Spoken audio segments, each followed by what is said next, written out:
సాధిస్తారని ఈ విధంగా ముందుగా రాబోయే భోగి మకర సంక్రాంతి కనుక మహాదర శుభాకాంక్షలు కూడా 2026 వారి వృత్తుల్లో మన రైతు ఉద్యోగదారులందరూ వారి వృత్తుల్లో విజయాలు సాధిస్తారని ముందుకు సాగాలని కోరుకుంటా ఉన్నాము.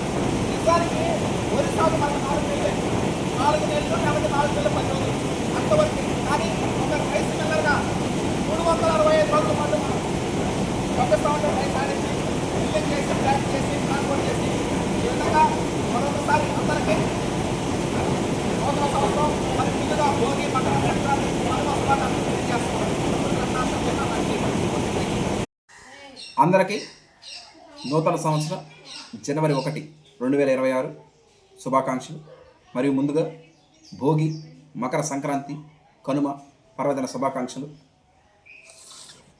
వి హర్షత్ విహార్ బీటెక్ కంప్లీట్ చేసి విదేశాల్లో ఉద్యోగాలు చేయకుండా ప్రకృతి రత్నగా, రైస్ మిల్లర్గా, ఒక పుస్తక రచయితగా, ఒక యువ రైతుగా మీ అందరి యొక్క అభిమానం, ఆప్యాయత పొందడం చాలా సంతోషకరం నాకు.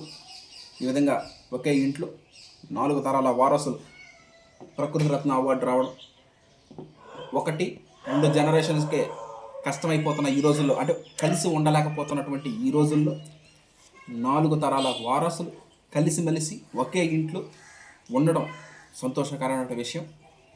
ఇది ఈ అభిమానం, ఈ ఆప్యాయత ఇలాగే కొనసాగాలని కోరుకుంటా ఉన్నాను. సంవత్సరాలు మారుతూ ఉంటాయి, పోతూ ఉంటాయి, కానీ కలకాలం ఉండేది ప్రేమ, ఆప్యాయత, అనురాగం. 2015లో బీటెక్ కోసం, మార్క్స్ కోసం చేసినటువంటి బుక్ ఇది రాసింది. ఆ తర్వాత 10 సంవత్సరాలు పట్టింది నాకు ఇంకొక పుస్తకం రాయడానికి. అసలు నేను రాస్తానని కూడా కళ్ళ కూడా అనుకోలేదు. ప్రకృతి వ్యవసాయం, సివిఆర్ పద్ధతిలో వరి సాగు నా అనుభవాలు 10 ఏళ్ళు పట్టింది. ఇది అమెరికా ఏడుకొండల గారు, అంటే కాలిఫోర్నియా సిటీ ఫాల్సంలో ఉంటారు.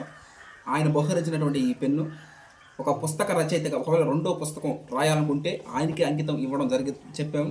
ఆ విధంగా ఆయనకి అంకితం ఇస్తాం. అది కూడా తొందరలోనే, ఈ 2026 సంవత్సరంలోనే డిసెంబర్ వచ్చే లోపల ఆ పుస్తకం కూడా మనం ప్రచురించడం జరుగుతుంది. ఇక రాబోయే రోజుల్లో మీరు చూడడం జరుగుతుంది. నూతన వరి కూడా సాగు చేస్తున్నాను యువ రైతుగా. అది నా కర్తవ్యం, నా ధర్మం. ఈ విధంగా వరి సాగు అనేది గమ్యం కాదు, అది ఒక నిరంతర ప్రక్రియ. ప్రకృతి రత్న హర్షత్ విహార్ అంటే థ్యాంక్ యూ.